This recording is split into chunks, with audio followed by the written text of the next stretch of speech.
very quickly you had UFC fighters speaking out.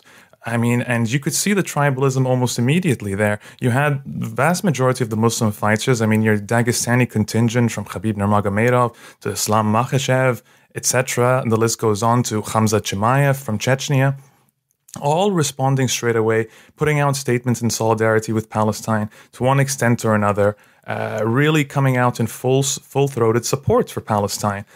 On the other end of the spectrum, you've got Natan Levy, who's an Israeli UFC fighter, coming out in very, very strong support for Israel. I think things have since descended from then on, unfortunately.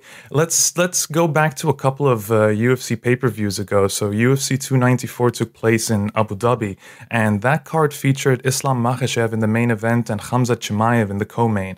So here's two interesting things that happened at that event. Khamzat Chimaev won his fight and then proceeded to give this sort of post-fight speech in the octagon, where in English he called for peace.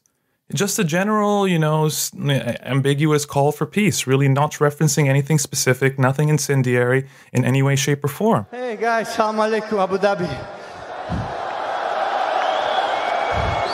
Guys, you know what's happening in the world now, right now. I wasn't happy in the cage fight this week. Oh, see the kids dying. It doesn't matter.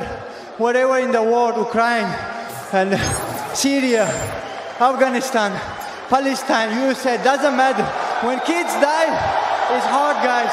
I love the kids. And then he takes the mic from Joe Rogan and turns and starts speaking in Chechen. Thanks to my country, Chechnya. Allah So the translation to what he said in Chechen was, first of all, he was speaking directly to Ramzan Kadyrov, calling him his chief and saying, please send me to Palestine. I want to die in Palestine fighting with my brothers.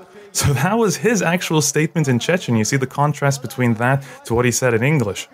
Islam Makhachev, on the other hand, also had sort of a much simpler sort of I stand with Palestine statement after his fight. And he was draped in a Palestinian flag as well.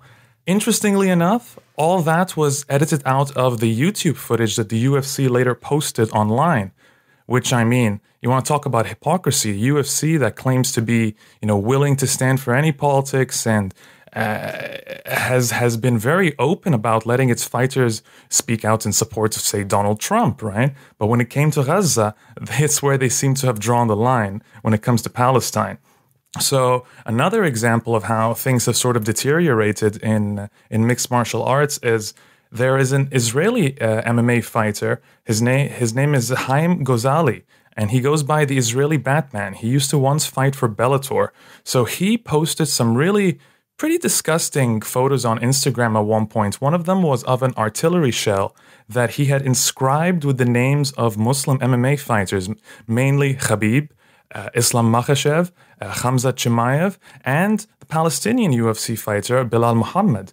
So we're seeing some pretty awful things taking place in MMA in a way that's just in mainstream sports. A lot of athletes are staying silent. I've only really seen Michael Bennett from the NFL actually speak out, and he's a retired athlete anyway.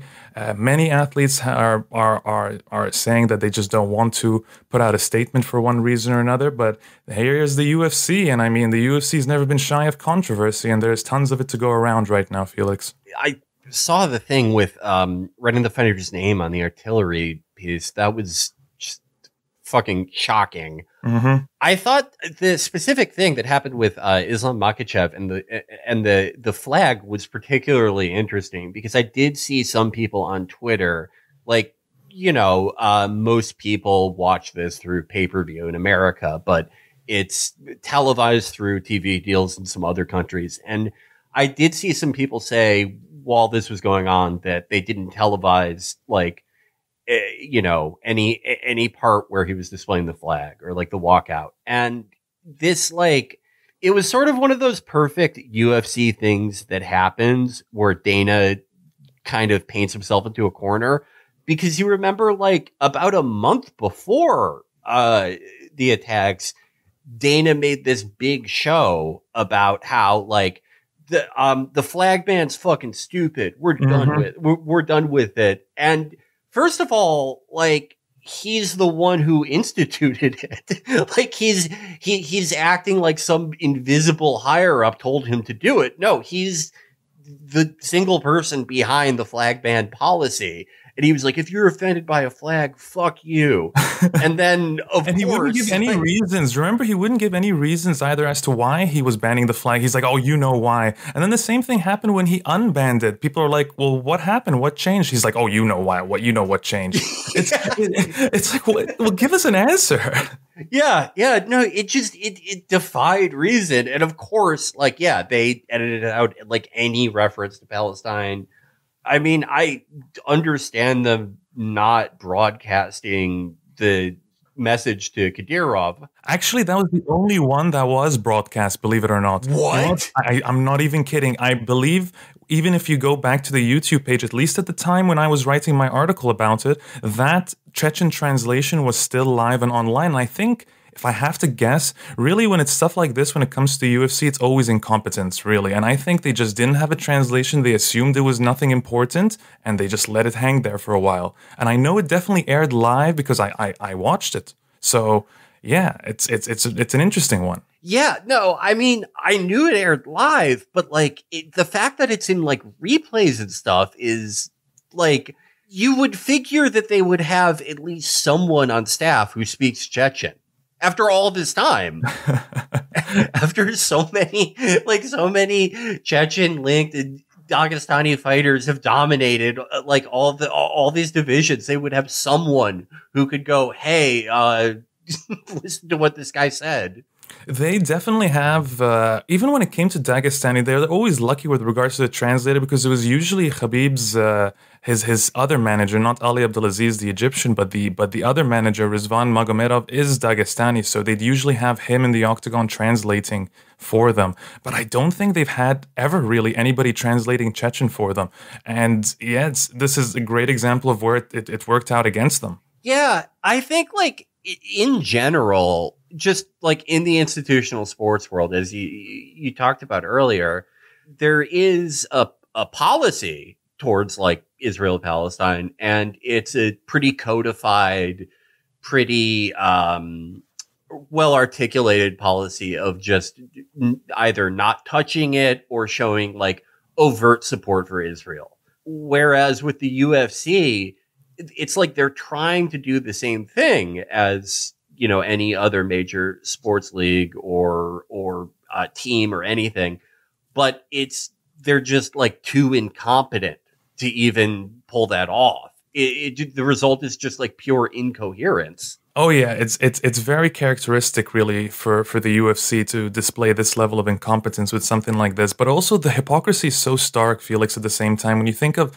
just last weekend at the most recent pay-per-view event that they had it took place in Madison Square Garden, and at one point you had Donald Trump walk out with Dana White, with Kid Rock, with Tucker Carlson, and with Donald Trump Jr.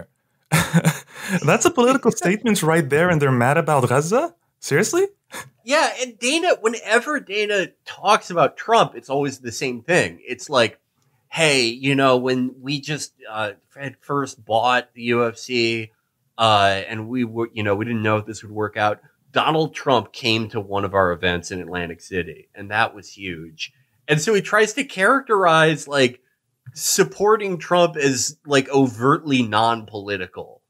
So like this is just his friend who really did him a solid like 20 years ago. That's something, it's almost like a lie he's only trying to pass off to sports fans and the MMA media. Because honestly, it's not like he's not making appearances regularly on Fox, you know, at a variety of shows from Sean Hannity to Tucker Carlson. I mean, he had Tucker Carlson do like a 3-part sit down with him, and they went to his office, and Tucker Carlson like was going to have an orgasm over the random like things in Dana White's office at the time. The connection between the UFC, Dana White, and Trump's, you know, GOP is very, very clear, and I don't think they've ever really attempted to hide it very much. If anything, they've just taken advantage of it to make it part of the brand. They see themselves as apparently counterculture, right? And this is the They figured out their target audience in the United States, and that really hasn't changed since the UFC was taken over by Endeavor. If anything, the UFC under Ari Emanuel has become even more overtly political.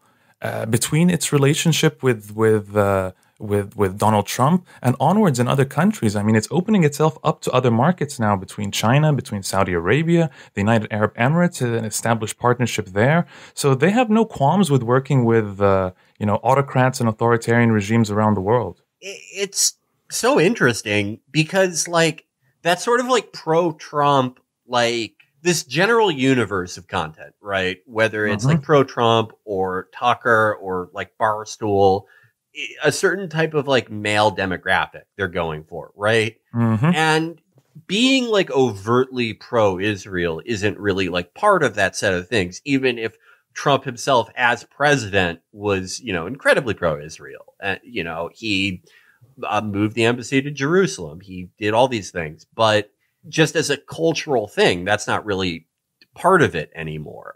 But it's so weird that like they embrace this branding of like controversy and like, fuck your feelings, but they're just terrified of pissing anyone off by like acknowledging this, like just acknowledging that anything is happening in Gaza, like having any of their fighters even show concern.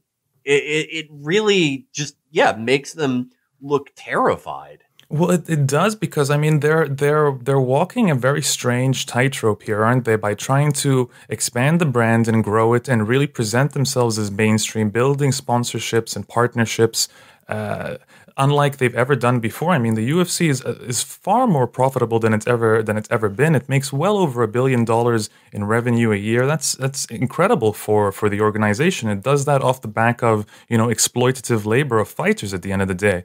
But this has long been the UFC's brand, as far as I'm concerned. It doesn't change very much here, really. Yeah. Like the brand is sort of like the appearance of boldness or the appearance of not caring, when in fact these are people who, like anyone with a multi-billion-dollar business, care very much. Exactly. But I mean, Dana White's still going to go off. And I think he just recently said that sponsors were very mad, or one of his main sponsors, he didn't cite who in the UFC, was very upset about, I think it was the Donald Trump walkout or something like that.